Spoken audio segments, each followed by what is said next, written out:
మీ పేరేనా? మా పేరు రాజా. ఓకే, ఏ ఊరు? కడమలకుంట. కడమలకుంట, అనంతపురం జిల్లాను, వజ్రకరుడు మండలం, ఊరుకొండ తాలూకా, వజ్రకరుడు మండలము. ఓకేనా. మీకు ఇప్పుడు ఇంతమంది మన మందు కొట్టారు కదా, ఈ మందు కొట్టకుండా మీకు ఏం ప్రాబ్లం ఉంది చేనులో? ముందు మందు కొట్టుకున్నప్పుడు నల్లి, ముడత, సిప్స్ అంతా ఉండేది. నల్లి, పేను, ట్రిప్స్ ఉండడం వల్ల మీకేముంది? చెట్టు అంతా ముద్ద ముద్ద ఇట్లా రాకోకుండా ఉండేది. ఓకే, అంటే చిగురు లేదు, విపరీతమైన ముడుతుంది, నల్లి ఎక్కువ ఉండదు. ఓకే, ఇప్పుడైతే వాయంత్రం కొట్టినాము. అంటే ఎన్ని రోజుల కింద కొట్టారు వాయంత్ర? ఇప్పుడు కొట్టి 5 రోజులు 5 రోజులు అయింది వాయంత్ర కొట్టి.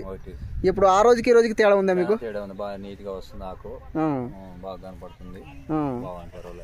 అంటే మీకు ఇప్పుడు వాయంత్ర కొట్టిన తర్వాత మీకైతే రిజల్ట్ బాగుంది. ఈ ట్రిప్స్, మైట్స్, ఈ బ్లాక్ ట్రిప్స్ పోయి మీకైతే చిగుర్లు వస్తున్నాయి.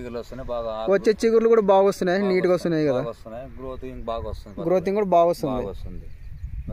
పర్లేదు కదండి. ఇప్పుడు 5 రోజులకు మనకు రిజల్ట్ అయితే బాగా కనిపిస్తుంది, బాగా నీట్ గా ఉండదు. మీకు వాయంత్ర కొట్టి 5 డేస్ అవుతుంది.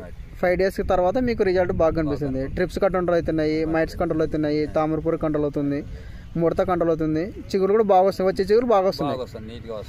మీకు ఈ మందు ఫస్ట్ టైం అన్నా ఇంతమంది ఏమైనా కొట్టారా మీరు? ఇప్పుడు ఫస్ట్ టైం కొడుతున్నారు మీరు అయితే.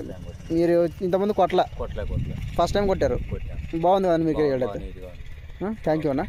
10 మంది కొట్టుకోవచ్చు కదా ఇక్కడ? ఎవరైనా కొట్టచ్చు. ఓకేనా, థ్యాంక్ యూ అన్న.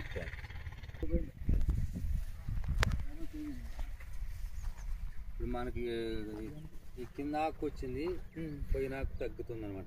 అది ఈ ఆకు ఫస్ట్ది, ఇది కొద్దిగా అట్లా మళ్ళీ ఇప్పుడు అదే చెప్పండి. ఇప్పుడు ఎందుకంటే ఇది కింద వచ్చేసి డ్యామేజ్ అయిన మొక్క ఆకది, అంటే ట్రిప్స్ వల్ల మనకు డ్యామేజ్ జరుగుతుంది. అది అంటే ఆకు మొత్తం రెడ్గా అయిపోతుంది అట్లా గోకడం వల్ల.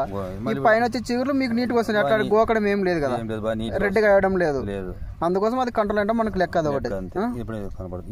ఆ ఆకుకి మీకు ఈ ఆకు తేడా ఉంది కదా, అదే తేడా అనమాట. మనకు గమనించాల్సింది అదే. ట్రిప్స్ ఉంటే ఏమైందంటే ఆకు కింద మొత్తం రెడ్గా అయిపోతుంది గోకడం వల్ల.